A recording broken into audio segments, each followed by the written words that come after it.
Hola a todos y muy bienvenidas y bienvenidos a esta cápsula de video sobre cómo estructurar la tesis. La estructura de la tesis se asemeja a algo así como un reloj de arena. Se parte de temas bastante amplios, particularmente indicando cuál es la relevancia del tema, por ejemplo, qué se sabe y qué es lo que no se sabe sobre este tema, y luego se comienza a especificar el rango de atención, el foco. Luego se avanza hacia los detalles de la investigación, cuál es su objetivo, cuál es su metodología, cuáles son los resultados, ¿cierto? Vamos achicando el foco para luego obtener conclusiones que amplían, ponen en relación con otras investigaciones y establecen conclusiones y proyecciones a futuro. En un escrito en particular, la tesis suele tener las secciones que ustedes pueden ver aquí: una introducción, una sección de antecedentes, una sección de objetivos, otra de metodologías, otra de resultados, de discusión y luego de conclusiones. La pregunta es: ¿cómo se completa cada una de las secciones de esta estructura? ¿Qué es lo que debe ir en una buena introducción? ¿O qué es lo que uno podría recomendar en torno a cómo presentar la metodología? Revisemos cada una de estas secciones a continuación. La introducción responde a la pregunta: ¿de qué se trata el estudio? Revisemos cómo es que podemos completar este apartado. El primer movimiento clásico de una introducción es lo que se suele denominar establecer el territorio. Se trata de responder a por qué el tema es importante, central o interesante en relación a la disciplina en la que estamos. ¿Qué es lo que lo hace de relevancia? ¿Por qué es importante estudiarlo?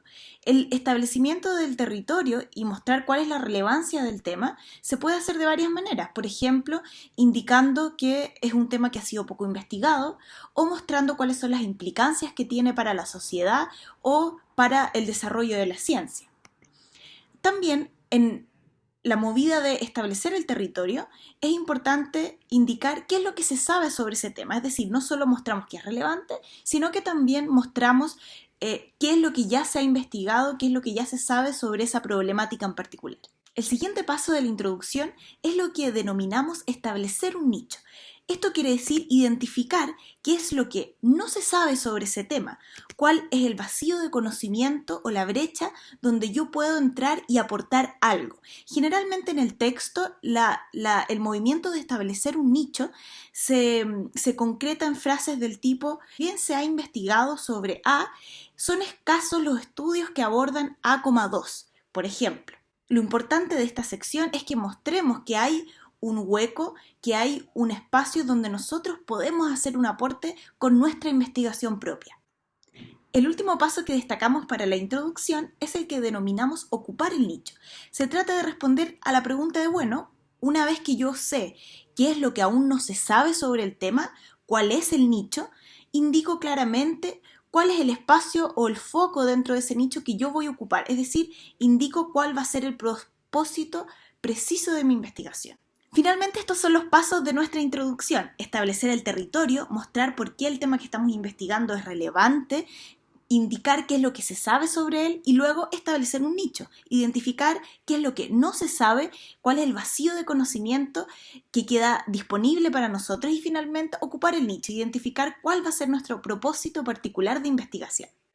Revisemos ahora la sección de antecedentes, que responde a la pregunta: ¿qué sabemos sobre el tema? En la sección de antecedentes, por lo general, podemos tener dos elementos centrales. Primero, un marco teórico que responde a la pregunta: ¿cuáles son los fenómenos o conceptos centrales de mi investigación? En el marco teórico, la idea es que yo diga qué estoy entendiendo por cada elemento o cada constructo o cada concepto que voy a ocupar en mi investigación. Es decir, si estoy investigando identidad, tengo que indicar cómo estoy entendiendo el concepto de identidad, desde qué autores, desde qué paradigma, etc. Eso es lo que denominamos marco teórico. Pero además, es posible que en mi tesis yo quiera incluir una sección de antecedentes empíricos, es decir, que yo quiera mostrar qué es lo que ha dicho la investigación reciente sobre ese tema en particular. Es decir, ya no mi punto de interés es definir conceptos, sino más bien mostrar qué es lo que ha encontrado la investigación empírica en torno al tema de mi interés. Por ejemplo, podría en este apartado mostrar los resultados sobre investigaciones que abordan el concepto de identidad y cómo se construye esa identidad en redes sociales. Revisemos ahora el objetivo, este apartado que busca indicar cuál es el propósito de la investigación. El objetivo representa siempre un proceso mental, como por ejemplo analizar, evaluar, contrastar, comparar, caracterizar, entre otros. Si se fijan en esta lista, los verbos que aparecen al comienzo son mucho más generales y se pueden utilizar para el objetivo general, pero mientras avanzamos en la lista, aparecen los objetivos que son más pequeños, como identificar. Entonces, por ejemplo, yo para analizar un fenómeno, es posible que tenga que identificar ciertos elementos de ese fenómeno. El objetivo además nos sirve como un punto de orientación y de focalización. Es por eso que una estructura como la que les voy a presentar ahora, que incluye un verbo, un objeto y un campo, les puede servir no solo para construir el objetivo, sino que para identificar en qué elementos ustedes pueden acotar más su punto, su enfoque, su punto de orientación y en qué aspectos pueden ampliarlo. Veamos un ejemplo. Sabemos que un objetivo se inicia con un verbo en infinitivo, como analizar, por ejemplo. Luego se sigue de un objeto, que puede ser las representaciones sociales sobre la pesca ilegal.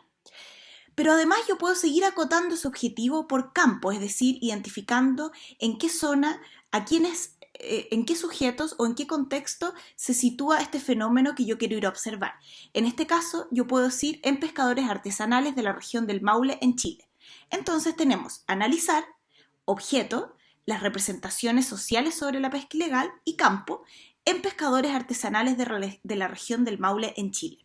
Si se fijan, esto me permite identificar aspectos en los que yo puedo precisar más o menos mi objetivo. Yo podría acotar mi objeto, por ejemplo, centrarme en un aspecto particular de las representaciones sociales. También podría acotar por campo, es decir, identificar no cómo operan las representaciones sociales en pescadores artesanales de la región del Maule, sino en una caleta particular de esa región. Así, esta estrategia nos va a permitir ir jugando con los focos de amplitud y precisión en la formulación del objetivo. Veamos ahora la metodología, que responde a la pregunta ¿cómo fue realizado el estudio? En cuanto a la metodología, hay por lo menos dos elementos centrales. Lo primero es que la presentación de la metodología debe ser lo suficientemente detallada como para que sea replicable, es decir, que otros puedan reproducir el estudio que estás proponiendo. Otro aspecto central es que sea detallada en el sentido de que incluya los elementos mínimos de una metodología. Primero, identificar cuál es la muestra y cuáles fueron los criterios para seleccionar esa muestra. Por ejemplo, si trabajamos con un grupo de participantes o de encuestados en particular, cómo se seleccionó a ese grupo. Luego, identificar cuáles son los instrumentos que se utilizaron. Se utilizó una encuesta, entrevistas, grupos focales, entre otros.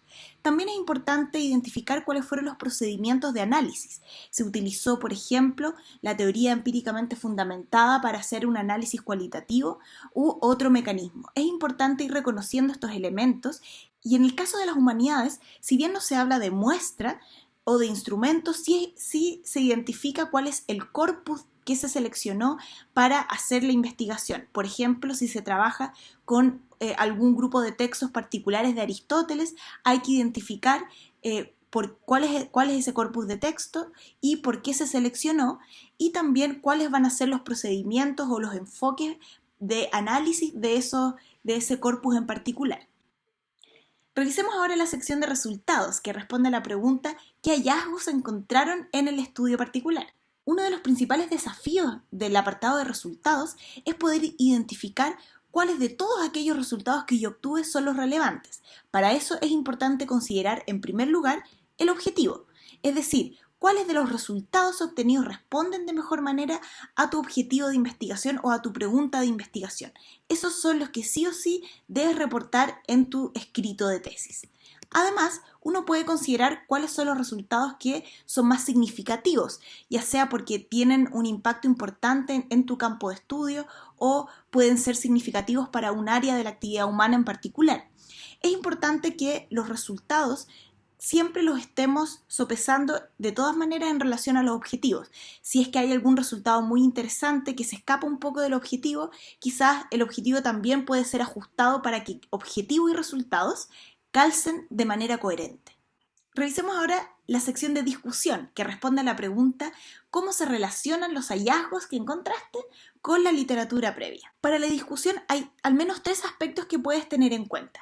Lo primero es identificar cuáles son las coincidencias que hay con estudios previos, es decir, de qué manera coinciden tus resultados con los resultados de la investigación anterior. Luego puedes fijarte en las diferencias. ¿Cuáles son los resultados que difieren con la investigación que has leído para tu revisión de literatura? Y finalmente, si hay diferencias, ¿cómo se explican? Finalmente, revisemos la sección de conclusiones, que responde a la pregunta ¿qué significan los resultados? Hay al menos 3 operaciones que puedes realizar en tus conclusiones. Lo primero es identificar cómo se responde a tu pregunta u objetivo de investigación, es decir, en qué sentido o de qué manera, a partir de los resultados, tú puedes dar respuesta a esa pregunta y cuál es esa respuesta.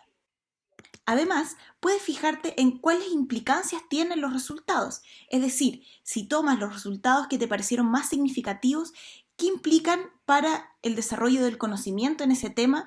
¿Qué implicancias tiene para la sociedad o para el contexto de la investigación? Finalmente, puedes fijarte en qué futuras investigaciones resulta clave realizar. Esta movida que se suele denominar proyecciones tiene que ver con mostrar dónde puede situarse la investigación futura en relación al tema. Ya hemos revisado las diferentes secciones de la tesis. Fíjate bien de qué manera esto se adapta o no al contexto de tu disciplina en particular, qué cosas te sirven, qué cosas puedes descartar y cómo puedes profundizar en tu contexto disciplinar en la estructura de la tesis propia. Te invito entonces a una actividad personal para definir la estructura de tu tesis. Te propongo las siguientes preguntas. ¿Cómo será la estructura de tu propia tesis? Si ya la tienes, ¿harías algún cambio en base a lo que vimos en este video? Considera, por supuesto, cuál es la estructura tipo que te solicitaron en tu facultad en particular. Mucha suerte.